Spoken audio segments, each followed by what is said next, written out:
నుండి వచ్చే లోపల మరి ఏదో లేఖ లీక్ అయిందని చెప్పి గత 2-3 రోజులుగా చాలా హంగామా నడుస్తున్నట్టుగా తెలుస్తూ ఉన్నది.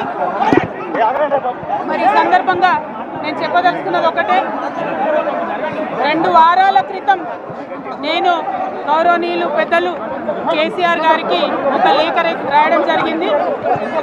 నేను ఈ విధంగా కేసీఆర్ గారికి ఇదివరకు కూడా నా ఒపీనియన్స్ ఎప్పుడున్నా కూడా లేఖ ద్వారా చెప్పడం జరిగింది. అయితే ఈసారి నేను మొన్ననే చెప్తున్నాను, కుట్రలు కుతంత్రాలు జరుగుతూ ఉన్నాయని. నేను చెప్పిన కొద్ది రోజుల్లోనే మరి నేను అంతర్గతంగా కేసీఆర్ గారికి రాసినటువంటి ఉత్తరం బహిర్గతం కావడం అన్నది, ఇది మరి ఏం జరుగుతుందో అన్నది పార్టీలో ఉన్నటువంటి మనందరం, తెలంగాణ ప్రజలందరూ కూడా ఆలోచించాల్సినటువంటి విషయం. నేను వేరే ఏం విషయాలు చెప్పలేదు. నేను కేవలం పార్టీలో అన్ని స్థాయిలో అనుకుంటున్నటువంటి విషయాలు. దాదాపు సగం తెలంగాణ నేను ఈ సందర్భంగా ఈ మధ్యలో టూర్ చేసినటువంటి సందర్భంలో తెలంగాణ ప్రజలు అనుకుంటున్నటువంటి విషయాలను మాత్రమే నేను పెద్ద ఎత్తున చెప్పడం జరిగింది తప్పితే నా పర్సనల్ ఎజెండా ఏమీ లేదు. నాకు వ్యక్తిగతంగా ఎవరి మీద ద్వేషం లేదు, ఎవరి మీద ప్రేమ లేదు. కానీ నేను రాసినటువంటి లేఖ చాలా అంతర్గతంగా పార్టీలో మా నాయకుడికి రాసినటువంటిది.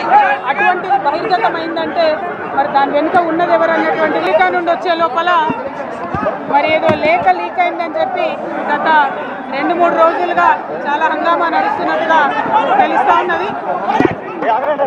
మరి ఈ సందర్భంగా నేను చెప్పదలుచుకున్నది ఒకటే, 2 వారాల క్రితం నేను గౌరవనీయులు పెద్దలు కేసీఆర్ గారికి ఒక లేఖ రాయడం జరిగింది. నేను ఈ విధంగా కేసీఆర్ గారికి ఇదివరకు కూడా నా ఒపీనియన్స్ ఎప్పుడున్నా కూడా లేఖ ద్వారా చెప్పడం జరిగింది. అయితే ఈసారి నేను మొన్ననే చెప్తున్నాను, కుట్రలు కుతంత్రాలు జరుగుతూ ఉన్నాయని. నేను చెప్పిన కొద్ది రోజుల్లోనే మరి నేను అంతర్గతంగా కేసీఆర్ గారికి రాసినటువంటి ఉత్తరం బహిర్గతం కావడం అన్నది, ఇది మరి ఏం జరుగుతుందో అన్నది పార్టీలో ఉన్నటువంటి మనందరం, తెలంగాణ ప్రజలందరూ కూడా ఆలోచించాల్సినటువంటి విషయం. నేను వేరే ఏం విషయాలు చెప్పలేదు. నేను కేవలం పార్టీలో అన్ని స్థాయిలో అనుకుంటున్నటువంటి విషయాలు. దాదాపు సగం తెలంగాణ నేను ఈ సందర్భంగా ఈ మధ్యలో టూర్ చేసినటువంటి సందర్భంలో తెలంగాణ ప్రజలు అనుకుంటున్నటువంటి విషయాలను మాత్రమే నేను పెద్ద ఎత్తున చెప్పడం జరిగింది తప్పితే నా పర్సనల్ ఎజెండా ఏమీ లేదు.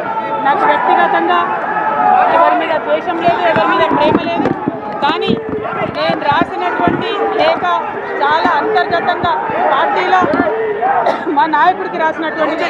అటువంటిది బహిర్గతమైందంటే మరి దాని వెనుక ఉన్నది ఎవరు అన్నటువంటిది